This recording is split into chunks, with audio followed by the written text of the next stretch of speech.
12వ వచనాన్ని మనం చూసినట్లయితే, యెహోవా తమకు దేవుడుగా గల జనులు ధన్యులు, ఆయన తనకు స్వాస్థ్యముగా ఏర్పరచుకున్న జనులు ధన్యులు. కీర్తన గ్రంథంలో మనము ధన్యతలను చూస్తాము. తన అతిక్రమములకు పరిహారము నొందినవాడు, తన పాపమునకు ప్రాయశ్చిత్తము నొందినవాడు ధన్యుడు. యెహోవా చేత నిర్దోషి అని ఎంచబడినవాడు, ఆత్మలో కపటము లేనివాడు ధన్యుడు. యెహోవా ధర్మశాస్త్రమును దివారాత్రములు ధ్యానించువాడు ధన్యుడు. ఆయన మందిరములో నివసించువాడు ధన్యుడు. ఎవడు తన దేవుడని యెహోవాను తనకు ఆశ్రయముగా చేసుకుంటాడో వాడు ధన్యుడు, ధన్యుడు, ధన్యుడు. ఈ విధముగా కీర్తన గ్రంథంలో బియాటిట్యూడ్స్ మనం చూస్తాము, ధన్యతలు. ఒక విధముగా మనం చూస్తే 32, 33 రెండు ఒకే కీర్తనలాగా అనిపిస్తుంది. ఎందుకంటే 11వ వచనాన్ని కనుక మనం చూసినట్లయితే, నీతిమంతులారా యెహోవాను బట్టి సంతోషించుడి, ఉల్లసించుడి, యథార్థ హృదయులారా మీరందరూ ఆనందగానము చేయుడి.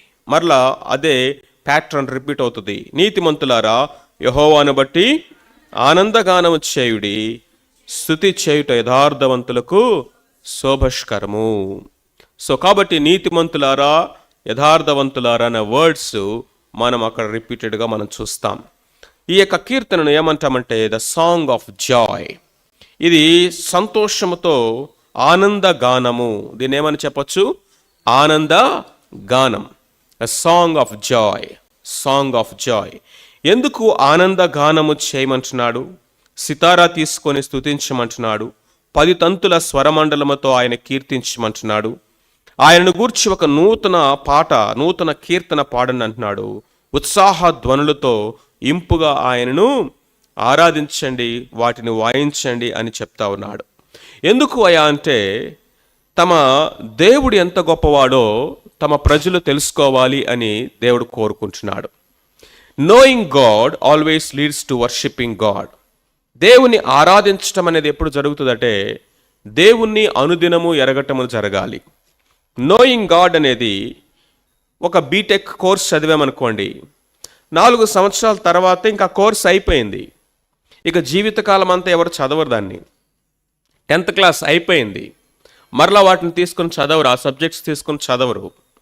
అలాగే దేవుని గురించిన జ్ఞానం కూడా మేము చదివేశాము, అయిపోయింది, అంతా తెలుసుకున్నాం అనేది కాదట. అనుదినము మనము దేవుణ్ణి ఎరుగుతూనే ఉంటాము. ఇంకా ఆశ్చర్యకరమైన సంగతి ఏంటంటే, మనం పరలోకంలో కూడా, నిత్యత్వంలో కూడా అనుదినము దేవుని ఎరుగుతూ ఉంటామట. ద సోర్స్ ఆఫ్ వర్షిప్ ఏంటంటే నోయింగ్ గాడ్, ఆసమ్నెస్. ఆ దేవుని ఎరిగే కొలది మనలో ఆరాధనను పురికొల్పేటటువంటి అనుభవం, ఆ అనుభవపూర్వకమైనటువంటి ఆ ప్రతిస్పందన అనుదినము క్రొత్తగా పుడుతుందట. సో కాబట్టి దేవునిలో బోర్ కొట్టడం అంటూ ఉండదట. There is nothing like boring in knowing God, because the more you know God, the more you worship him, and that leads to more you know God. అందుకనే ఇక్కడ అంటున్నాడు, యెహోవా తమకు దేవుడుగా గల జనులు ధన్యులు, ఆయన తనకు స్వాస్థ్యముగా ఏర్పరచుకున్న జనులు ధన్యులు. మనల్ని ఆయనకు ప్రజగా దేవుడు చేసుకున్నాడు. మనల్ని ఆయనకు స్వాస్థ్యముగా దేవుడు ఏర్పాటు చేసుకున్నాడు. ఒకప్పుడు మనం ఆయన ప్రజగా లేము. ఒకప్పుడు మనము దూరస్తులుగా ఉన్నాం, ఆయన ఎరగని స్థితిలో ఉన్నాం, దేవునికి శత్రువులుగా ఉన్నాం, దూరస్తులుగా ఉన్నాం. అలాంటి మనలను ఆయనకు ప్రజలుగా, ఆయనకు మనం ప్రజగా అయ్యాము అంటే ఆయన మన రాజు అయ్యాడని అర్థం.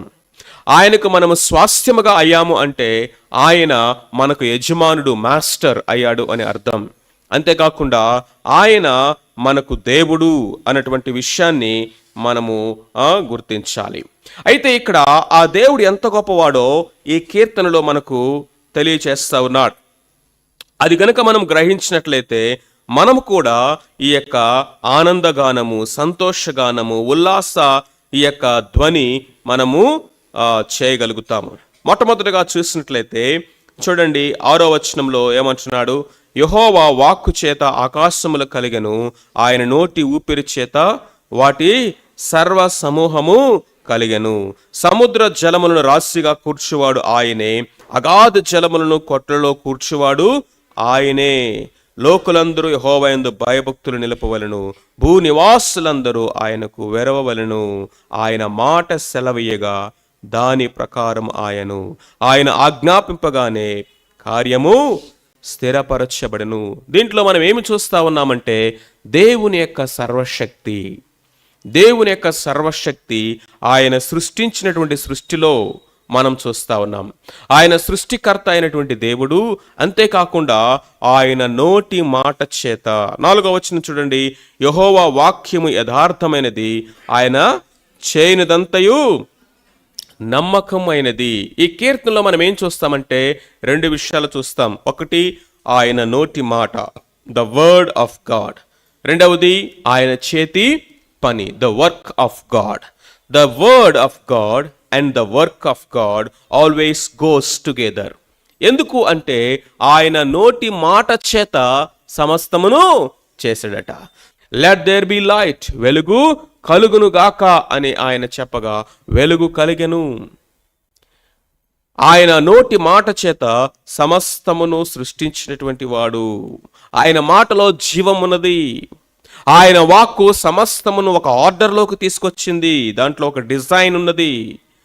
అంతేకాకుండా మనం చూసినట్లయితే ఆయన ఆకాశంలో ఉన్నటువంటి సమస్తాన్ని కూడా వాటి స్థానాల్లో ఫిక్స్ చేసింది ఆయనే. అంతేకాకుండా సముద్ర జలములను రాశిగా కూర్చువాడు ఆయనే. ఆ సముద్ర జలములు ఒకసారి ఊహించండి, మానవుని ఊహకు అందనటువంటి ఈ యొక్క మర్మం. ఈ భూమి ఎలా ఉంది? ఒక బాల్ లాగుంది. ఆ బాల్ మీద వాటర్ పోయండి, ఏమవుతుంది? వాటర్ జారిపోవాలి. సో ఈ యొక్క భూమిలో 70% నీళ్లున్నాయి.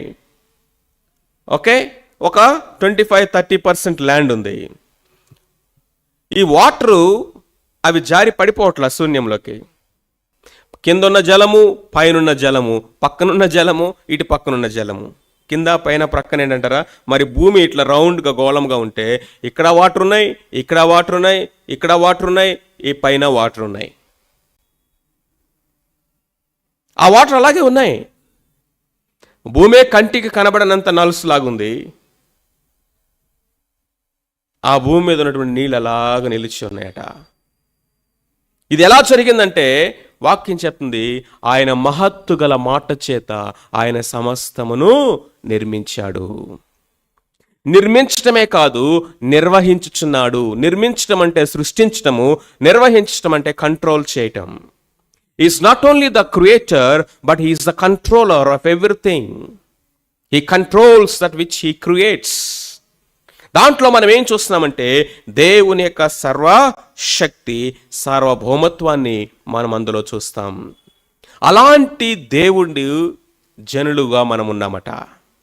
యెహోవాను దేవుడిగా గల జనులు ధన్యులు అని ఎందుకు అంటున్నాడంటే ఆ దేవుడు ఎవరై అంటే సృష్టికర్త. ఆయన సమస్తమును నిర్వహించుచున్నవాడు, కంట్రోల్ చేస్తున్నటువంటి దేవుడిగా ఉన్నాడు. 11వ వచనం చూడండి, యెహోవా ఆలోచన సదాకాలము నిలుచును, ఆయన సంకల్పములు తరతరములకు ఉండును. ఆయన ఎవరై అంటే తాను ఉద్దేశించినటువంటి సంగతులను, తాను ఏదైతే సంకల్పించాడో ఆ సంకల్పములను స్థిరపరచువాడు. దీనినే ఏమంటామంటే సార్వభౌమత్వం అంటాం. ఆయన ఉద్దేశించిన సంగతులు ఏవి నిష్ఫలము కావట. ఆయన సర్వశక్తి, ఆయన అనంతమైనటువంటి జ్ఞానము, ఆయనలో ఉన్నటువంటి ఆ యొక్క నిత్యత్వము, వీటన్నిటిని మనం చూస్తా ఉన్నప్పుడు దేవుడు ఆయన ఉద్దేశించిన వాటిని నెరవేరుస్తాడు. అది మనుషుల మీద ఆధారపడి ఉండదు, లేకపోతే పరిస్థితులను బట్టి ఆయన మారడు. ఆయన సంకల్పములు సదాకాలము నిలుస్తాయి. ఆయన ఆలోచన సదాకాలము నిలుస్తుంది. ఆయన సంకల్పములు తరతరములకు ఉండును. సో కాబట్టి మన యొక్క జీవితాల్లో కూడా దేవుడు ఉద్దేశించినటువంటి ఉద్దేశాలనేవి మనతో పాటు అవి ముగిసిపోయాయి కాదు. మన యొక్క జనరేషన్తో అది క్లోజ్ అయిపోయాయి కాదు. దేవుని యొక్క సంకల్పములు తరతరాలకు సంబంధించింది. దేవుడు అబ్రహాముని పిలిచినప్పుడు దేవుని యొక్క సంకల్పము కేవలం అబ్రహాముతో మాత్రమే కాదు, అతని యొక్క కుమారుడి ఇస్సాకు కొరకు మాత్రమే కాదు, లేకపోతే ఆ యొక్క కుమారుడిని యాకోబు, ఈవెన్ ఒక నేషన్ ఇజ్రాయెల్తో మాత్రమే కాదు. దేవుని సంకల్పములు తరతరములు తరతరములు. అందుకనే సముద్రపు ఇసుక రేణుల వలె, ఆకాశ నక్షత్రాల వలె నీ సంతానాన్ని నేను చేస్తాను. నేను నిన్ను ఆశీర్వదించి ఆశీర్వాదముగా చేస్తాను. భూమి యొక్క సమస్త వంశములు నీ ద్వారా ఆశీర్వదించబడతాయి. దేవుడు తన కుమారుని ఆయన ద్వారా ఈ లోకానికి పంపించాలనేది దేవుని అనాది కాల సంకల్పం. అబ్రహాముకి ఏం తెలుసు? దేవుడు అబ్రహాముని పిలిచినప్పుడు నిన్ను ఆశీర్వదిస్తాను, బయటికి రా అంటే, సరే దేవుడు నన్ను ఏదో ఆశీర్వదిస్తా అన్నాడు అని చెప్పేసి వచ్చేసాడు అంతే. కానీ దేవుని యొక్క సంకల్పాలు, దేవుని యొక్క ఉద్దేశాలను మనం ఆలోచన చేసినప్పుడు అవి మనకు అందవండి. ఆయన అబ్రహాముకు మాత్రమే దేవుడు కాదు, ఇక్కడ కూర్చున్న మనందరికీ దేవుడు. అందుకని యెహోవా తమకు దేవుడుగా గల జనులు ధన్యులు. ప్రభువా నన్ను ధన్యులుగా చేశావు. ఈ లోకంలో దౌర్భాగ్యులమైన మమ్మల్ని, దిక్కులేని మమ్మలను, దిగంబరులుగా ఉన్న మమ్మల్ని ప్రభువా, అయా గుడ్డివారిగా ఉన్న మమ్మల్ని మా తండ్రి, మిమ్మల్ని ఎరగని స్థితిలో మా ప్రభువా, అయా నాయన, ఇదిగో సృష్టినే మేము దేవుడని పూజిస్తున్నటువంటి టైంలో మా మనోనేత్రాలను తెరిచి మీ స్వార్థను మాకు అందించి, ఇదిగో మీ అనాది కాల సంకల్పములో నన్ను ముందుగా ఎరిగి నన్ను సిద్ధపరచుకున్నావు. నీ స్వాస్థ్యముగా నన్ను ఏర్పాటు చేసుకున్నావు. మీకు వందనాలు. నేను దేవుడుగా గల ఆ యొక్క దేవుడు ఎవరో తెలుసా? ఆ దేవుడు ఎవరంటే, ఇదిగో ఆయన నోటి మాట చేత సమస్తమును కలుగు చేసినవాడు. ఆయన నోటి మాట చేత సమస్తమును నిర్వహించినవాడు. ఆయన ఎవరంటే, తన ఆలోచనను, తన సంకల్పములను సదాకాలము నిలుచినట్లుగా స్థిరపరచగలిగిన దేవుడు. 13వ వచనం నుంచి 15వ వచనం వరకు మనం చూసినట్లయితే, యెహోవా ఆకాశములో నుండి కనిపెట్టుచున్నాడు, ఆయన నరులందరినీ దృష్టించుచున్నాడు. తానున్న నివాస స్థలముల నుండి భూలోక నివాసులందరి వైపు ఆయన చూచుచున్నాడు. ఆయన వారందరి హృదయములను ఏకరీతిగా నిర్మించినవాడు, వారి క్రియలన్నీ విచారించువాడు, వారిని దర్శించువాడు. ఆయన ఎవరయ్యా అంటే, ఆయన సమస్తమును చూచుచున్నవాడు. He knows everything. ఆయన సర్వజ్ఞాని. ఆయనకు సమస్తము ఎరిగినవాడు. మొట్టమొదటి చూసాం సర్వశక్తి గల దేవుడని, రెండవది చూసాము సార్వభౌముడైన దేవుడని, మూడోది మనం చూసినట్లయితే ఆయన ఎవరై అంటే ఆయన సర్వజ్ఞాని, ఆయన సమస్తమును ఎరిగినవాడు. అందుకని చూడండి, కనిపెట్టుచున్నాడు, దృష్టించుచున్నాడు, చూచుచున్నాడు. అంతేకాకుండా ఆయన ప్రతి వాడి యొక్క హృదయమును, ఆలోచనను, తలంపులన్నిటినీ కూడా ఎరిగి వాటన్నిటిని లెక్కలోకి తీసుకొస్తాడంట ఒకరోజు. ఆయనకు మరుగైనది సృష్టము ఏదియూ లేదు. He knows everything. He knows everything. అంతేకాకుండా 16వ వచనం నుండి గనక మనం చూసినట్లయితే ఆయన ఎవరై అంటే, చూడండి, ఏ రాజును సేనా బలము చేత రక్షింపబడు, ఏ వీరుడును అధిక బలము చేత తప్పించుకునుడు. రక్షించుటకు గుర్రము అక్కరకు రాదు, అది దాని విశేష బలము చేత మనుషులను తప్పింపజాలదు. అయితే వారి ప్రాణమును మరణము నుండి తప్పించుటకును, కరువులో వారిని సజీవులుగా కాపాడుటకును యెహోవా దృష్టి ఆయనందు భయభక్తులు గల వారి మీదను, ఆయన కృప కొరకు కనిపెట్టుకుని వారి మీదను నిలుచుచున్నది. ఈయన ఎవరై అంటే, he's God who cares for us. ఆయన మనల్ని పట్టించుకునేవాడు, పోషించువాడు, రక్షించువాడు, సంరక్షించువాడు. ఇక్కడ మనం చూసినట్లయితే తన సేనా బలము చేత కాదట, అధికమైనటువంటి బలము చేత కాదు, గుర్రముల యొక్క బలము చేత కాదు. ఏ రాజు కూడా తన సేనా బలము చేత రక్షింపబడడు. ఎంత గొప్ప సత్యం ఇది! లోకం దీన్ని అంగీకరించదు. వాళ్ళ బలం ఏంటట? మా దగ్గర ఎన్ని న్యూక్లియర్ బాంబులు ఉన్నాయి, మా దగ్గర ఎన్ని అటామిక్ బాంబులు ఉన్నాయి, ఎన్ని మిసైల్స్ ఉన్నాయి, ఎన్ని ట్యాంకర్స్ ఉన్నాయి, ఎన్ని యుద్ధ విమానాలు ఉన్నాయి, ఎన్ని యుద్ధ నౌకలు ఉన్నాయి, ఎంత సైన్యం ఉంది, ఎంత బలం ఉంది. మా దేశాన్ని ఇదే రక్షిస్తుంది అనుకుంటారు వాళ్ళు. వారి ప్రాణమును మరణము నుండి తప్పించుటకును, కరువులో వారిని సజీవులుగా కాపాడుటకును యెహోవా దృష్టి ఆయనందు భయభక్తులు గల వారి మీదను, ఆయన కృప కొరకు కనిపెట్టుకుని వారి మీదను నిలుచుచున్నది. తన యందు భయభక్తులు గల వారిని, తన కృప కొరకు కనిపెట్టుకున్న వారందరినీ కూడా ఆయన ఏం చేస్తాడంటండి? వారి ప్రాణాన్ని ఆయన కాపాడుతాడు. కరువులో నుండి వారిని సజీవులుగా కాపాడుతాడు. ఎంత సత్యం ఇది! మన యొక్క జీవితంలో కరువులు వస్తాయి. దేశంలోనే కాదు, కుటుంబాల్లో కొన్నిసార్లు కరువు వస్తుంది, ఆర్థిక ఇబ్బందులు వస్తాయి, ఇలాంటి మరణకరమైన పరిస్థితులు వస్తాయి. అయితే మన దేవుడు వాటన్నిటిలో నుంచి తప్పించగల శక్తి, సామర్థ్యము కలిగినటువంటి దేవుడు. క్రైస్తవ జీవితం యొక్క భాగ్యం ఏంటో తెలుసా? ఒకవేళ తప్పించకపోయినను లాభమే. బ్రతుకుట క్రీస్తే, చెప్పండి, మరణమైతే చావైతే లాభమే. Promotion, greater promotion, greater promotion, మహిమలోనికి మహిమ ప్రవేశం. అది చెప్పండి, మహిమ ప్రవేశం. అందుకనే యెహోవాను దేవుడుగా గల జనులు ధన్యులు. ఎందుకంటే మరణము కూడా వాళ్ళని నశింపచేయలేదట. Even death cannot destroy them. Drought, కరువు కెనాట్ డెస్ట్రాయ్ దెమ్. డేంజర్స్, ఇదిగో ఇలాంటి రాజులు, సేనలు, బలము, భయంకరమైనటువంటి విపత్తుకరమైన పరిస్థితులు కెనాట్ డెస్ట్రాయ్ దెమ్. డెస్ట్రాయ్ అంటే అర్థం ఏంటో తెలుసా? వారిని నశింప చేయలేదు. ఒకవేళ గనక ఇలాంటి పరిస్థితిలోనే మనము మరణమైతే అది మహిమే. గుర్తుపెట్టుకోండి, ఆయన చేతిలో నుంచి ఎవరు కూడా మనల్ని అపహరించలేవు. సంపూర్ణమైనటువంటి రక్షణ ఇది, నిత్యమైనటువంటి రక్షణ ఇది, పూర్ణమైనటువంటి రక్షణ ఇది, గొప్ప రక్షణ ఇది. చెప్పండి, it is great salvation, so great salvation. ఇది గొప్ప రక్షణ. రెండవది పూర్ణమైన రక్షణ. అంటే ఈ రక్షణ పరిపూర్ణమైనది, ఇంకా బాకీ లేదు. ఇది నిత్యమైన రక్షణ, ఇటర్నల్ సాల్వేషన్.